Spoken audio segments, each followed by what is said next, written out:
Shazam, issue 10, Josie Campbell writing with Emanuela Lupacino and Mike Norton on the art. So yeah, we've switched to the other creative team. And yeah, I mean, it's moving day. That's part one specifically of the story. And a lot of the early narration from Billy talks about how as foster kids, you're kind of used to and also get scared of moving day because it tends to be this thing that happens a lot when you're a foster kid where you have to leave the home that you thought might be permanent or move to a different orphanage or whatever. But this is the first time for all of these kids that it feels like an exciting thing because they're doing it as a family. And to even like add to that, the parents flat up say, "Hey, we're going to start the paperwork to like officially and permanently adopt all of you." Although I imagine they'll have to do that for Mary because Mary's already in college, but Yeah.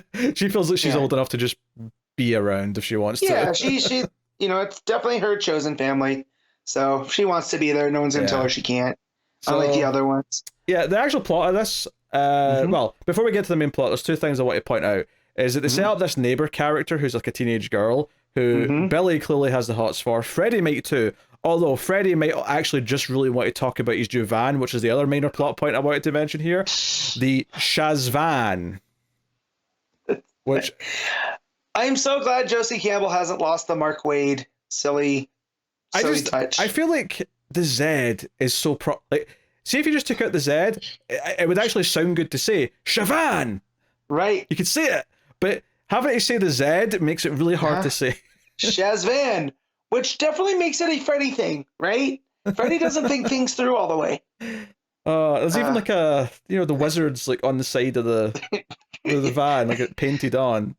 And I love how he's like, can you believe it was abandoned by the dealership? And the look at everyone else's faces in the art is like, yeah, we can. We very much can believe that.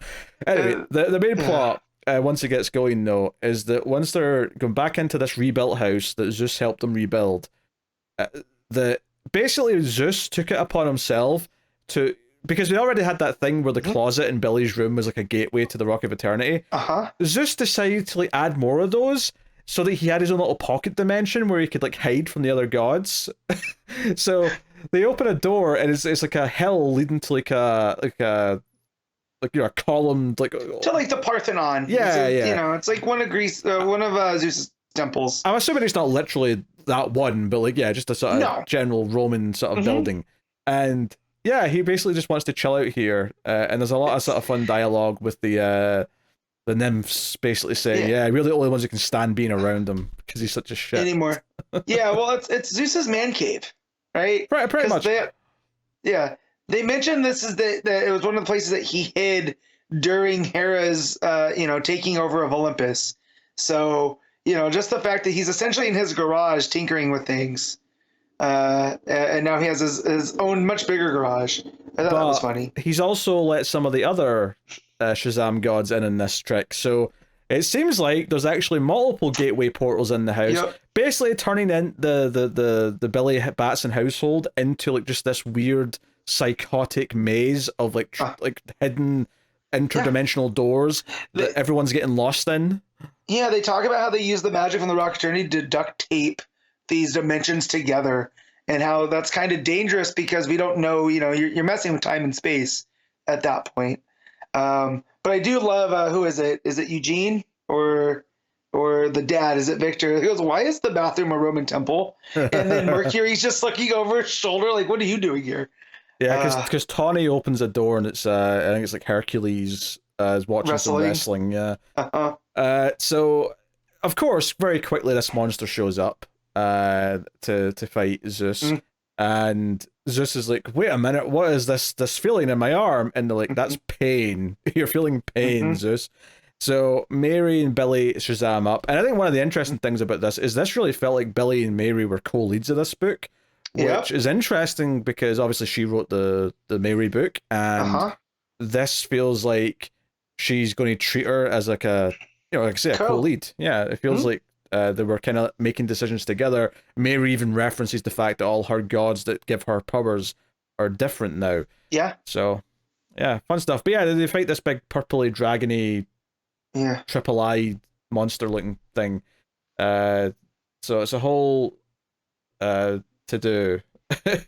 Yeah, so basically what they do is they feed on these spaces in between worlds, and what's kind of icky is that I don't know if it's the same one coming from different portals or if there's multiple, but like one of them opens their mouth and it creates a portal to Darla and Eugene, and it jumps into the other one, and then through one of their doors it comes out. So it's doing some weird time, not even time, but space type stuff here. But you never get lost with the art. Like the artists here do a very good job at making it easy to follow. Yeah, and the monster does have a little bit of dialogue, which is written differently than everything else. It's just this red text that's sort of like painted straight onto the art. So it feels very kind of almost like a cosmic horror Lovecraftian, like as a voice that we can't comprehend. It's just this omnipotent thing. So yeah, they're trying to fight this thing and get around the house. Meanwhile, Freddy's outside bragging about his van to the neighbor girl. So it's just a bit of fun more than anything else. And then ultimately, Freddy, when he notices things are going wrong, his attempt to try and help is to just ride his new van through the front of the house, which just got fixed, might we add. So yeah, it's a whole thing. So I do wonder like how much of this they're going to like keep around, this idea that there's just portals to all the various Shazam related like gods characters just in the building. Super interesting. But yeah, at the end they talk about because it looks like somebody fixes the house, right? And it drops the Shazam van. Shaz van. Probably Zeus, I imagine. Fixing some of his mistakes, no doubt. Yeah. But it talks about that there's a magic leak, and that's what those snake creatures were kind of after. They kind of hide in the crevices and come out, and they can exploit. So I'm sure that's going to be going forward, like whatever is causing this magic leak within within this house. But there's another thing because Mary questions Billy on why he's referring to himself as the captain, like in the third person, and it's almost like the captain's its own personality. Yeah. Yeah. And she hints on that. And at the beginning of the story, Billy, like they all have mail, and Billy gets this letter and he doesn't get a chance to open it because of all the things that happen. And Darla's up at night. She's going to go get a midnight snack with Hoppy. And the captain's burning Billy's letter in the fireplace. Well, one detail you left out there is that when Billy gets the letter, he zones out for a minute. There's like a black and white panel. And then Mary's like, Billy, wake up. And he's like, oh, yeah. There's a moment where it kind of affects him, whatever this letter is. So, that's the other, like, that's the little tease at the end is like, okay, what's this letter and why is the captain burning it? That is interesting. I think the fact that Mary's even, like, questioning this idea of, like, wait a minute, you never spoke about him as a different character before. Yeah. It was never in the third person. It was always still you. So what's changing exactly? So I do wonder if all the recent shenanigans that Wade's already done with the gods messing with who's controlling him and how he's acting kind of thing, I wonder if that's still going to have some sort of a knock-on effect. I mean, the question is this like a personal letter? Is this like something from like one of his real parents or something like that? Or is it more related to something superheroic-wise? I don't know. Yeah. I'd lean towards personal, but why the cap? I mean, maybe if it's his shitty dad, right? Maybe the captain's like he doesn't need to see this because like that's what I'm thinking. I'm thinking it's more the captain's taking this protective, right? Because he knows it's something that can hurt Billy, and it's going to be the message of sometimes you have to do things, like yes it hurts, but that's how we persevere. I can see that being a message throughout Shazam. Yeah, I could see that. I also enjoyed the running joke that Hoppy's scared that Tawny's going to eat him. Even though it's been established that Tawny's a vegetarian tiger. But he doesn't trust him, and that's smart. Bunnies shouldn't trust tigers. Generally speaking, no. I think that's a fair bit of advice for any concerning bunnies out there. I mean, honestly, this was a fun issue. I think it felt really nice and focused because it was really dealing with the house stuff more than anything, but it did have a couple of plot threads that are kind of fun in the background, like the van with Freddy, like this letter stuff with Billy, establishing Mary kind of being here as the the big sister character. All of that I think is really good stuff. It feels like it follows on nicely from Wade's run. It does feel like a different voice, don't get me wrong. You can tell it's a different writer, and that's okay.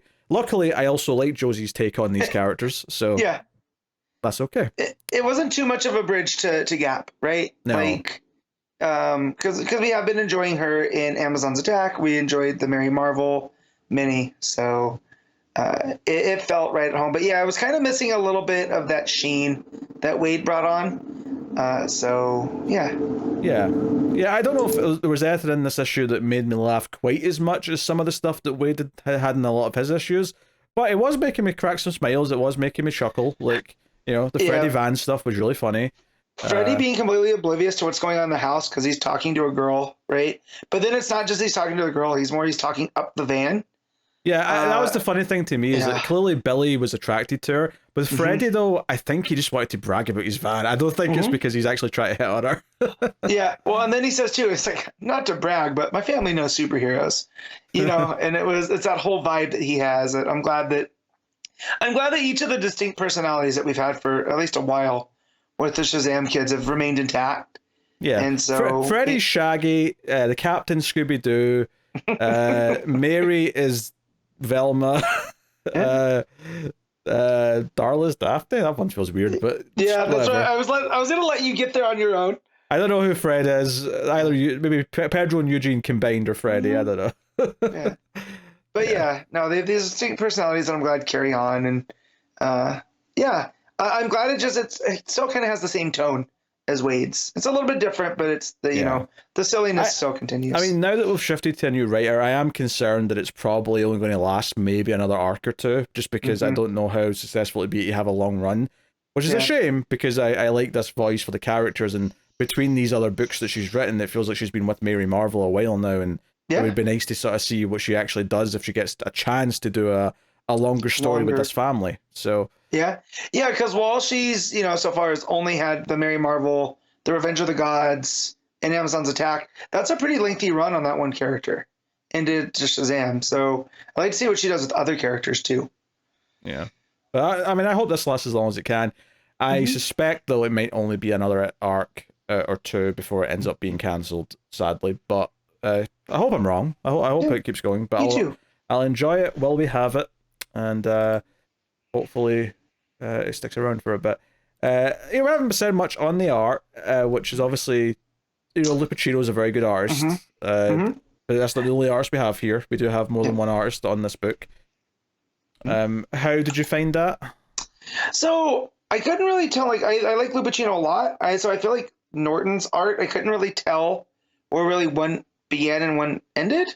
That said, that might not have a lot to do with the inking and whatnot, and the colors, because it felt a little bit different from what I'm used to with Lupacino. You know, like the lines seemed a bit heavier, the color seemed a bit darker. So, you know, that might just come down to the the coloring more than anything. But it was fine. It didn't, like, nothing in here really knocked my socks off. Yeah, I think it was pretty solid, I would say. I think I was saying earlier on that the facial reactions to one of the moments with Freddy made it funny. So the art was doing a good job of actually getting across ideas, which is nice. Maybe once all the, like, portal stuff and the fights start happening, where that's all sort of doing really more complex stuff, it maybe starts to get a little bit jumbled, where it doesn't flow quite as well. But all of the general character on character drama and talking, all that stuff was handled really well. So So very good. All right, what are you giving Shazam issue 10, Matt? I'm gonna give this 7.5. I'm happy to give it the 8. I think it's I think it's a good time. I'm happy it's still here. Hopefully it'll go for as long as it can.